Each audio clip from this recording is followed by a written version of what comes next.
Okay, so truth up. I read a chapter, put it down, read a chapter, put it down, read a chapter, put it down. I usually don't do that. I started the book and then I'm like, I'm gonna work tomorrow, so I don't want to get too invested because then I'll stay up too late and then I'll sleep too late and I'll be late for my shift. So read a couple chapters, put it down. The next day, of course, I worked and there was so many other things going on that I had to get done. So by the time I got situated and sat down to read, it was like read a couple more chapters. So then the third day, I had a big, huge meeting to attend to and was busy the most day.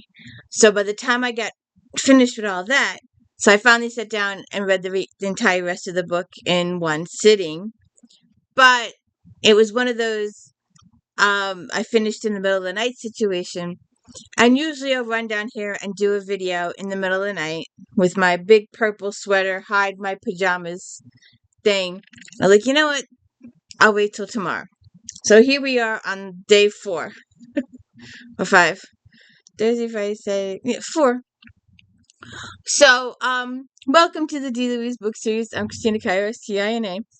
My co-host took off, and this is book 2, Mission to Murder, a tourist trap mystery, LYNN CAHOON. I don't know what tourists have to do with any of this, but anyway, I am slowly getting to know the main characters. So we have Jill, who owns the small bookstore with a coffee sidekick, or coffee place with a book sidekick.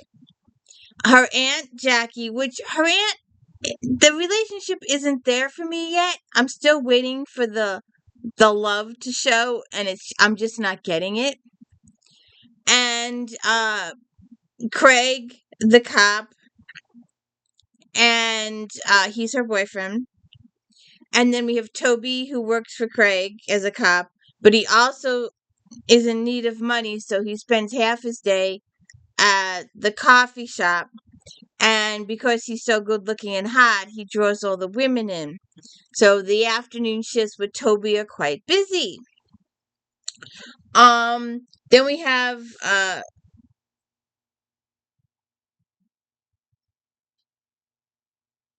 let's see, who's Amy. She's the city planner and historian and secretary to the mayor. We see the mayor a little bit, and then we have Esmeralda, who is trying to get Jill to fulfill her mystical fantasy of talking to the dead or spirits or whatever. And we really haven't gotten that far yet into the series. It's only book 2. So this book, we have this guy is in the last book, and we're not getting too much information on it, so I'm not understanding it all that much. But she believes that her house, or the land that her house was built on, used to be a mission, and there's an old wall outside, and they're trying to get it declared historical.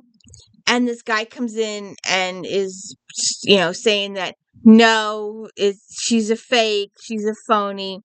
And he's gathering all this information to prove that she's a fake and a phony, and that the other wall is under City Hall or something like that. And the guy ends up getting killed. And so you're wondering, who killed him, what was going on. He was also an abusive boyfriend-husband situation to Brenda.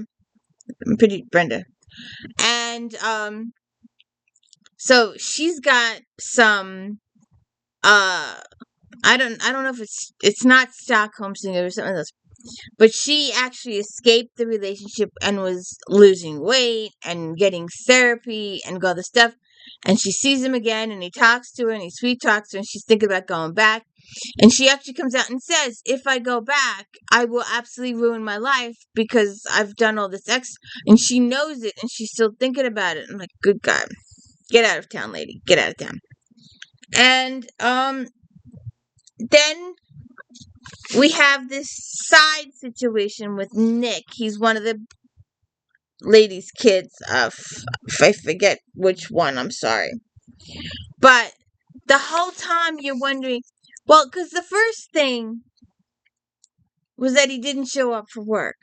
So I'm wondering, did he get killed? Did he get murdered? Did he get hurt? Why aren't they looking into this? They bring it up and then they drop it. And I'm like, huh? Why did you just drop it? Why didn't you look into it or call somebody or call his mom or ask somebody or do something? But you just say he's missing and then just leave it. And I was worried about the kid. Why hadn't he shown up from work? What's going on in his life? Blah, blah, blah, blah, blah. Call his mom, investigate, see if he's home, see if he's okay. Because, I got it.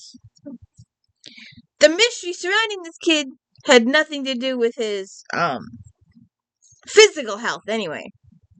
So they could have at least eliminated that little scenario. He slept late or he's home. Yes, he's here. He's okay physically, whatever. But no, they don't do anything. They just say the kid's missing and didn't show up for work, and they leave it alone for chapters. Like, why did you leave it alone for chapters? I want to know what's wrong with it. What's going on with the kid? Look into it. Sound like you care. And, then her Aunt Jackie has got this decision, and she's keeping secrets from Jill, and I have issues with that. So her Aunt Jackie has got this thing from, we're gonna have Mystery Author Day, and we're gonna invite everybody to come for Mystery Author Day. I'm gonna have them pay an admission for Mystery Author Day, but she won't tell Jill who the mystery author is. And to tell you the truth, I didn't recognize the name at all at the end of the book. I have no idea who it is. I should have looked it up, but I didn't. So I have no idea who the guy is. So, what's up with you? You finally decided to show up? Are you gonna come up here? Smoke? Fine. So, I'm worried about the kid most of the book.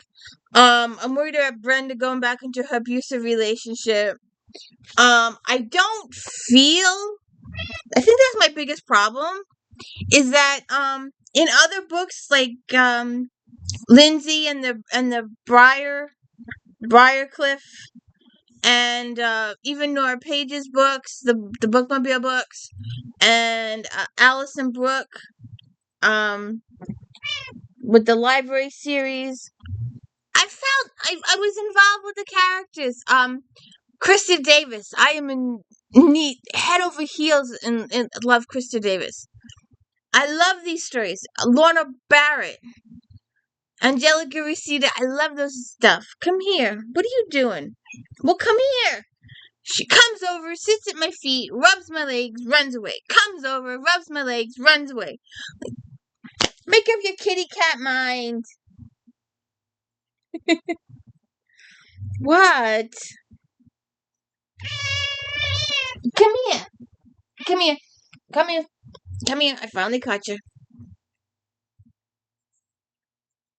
So, and she sat next to me when I was reading the books too.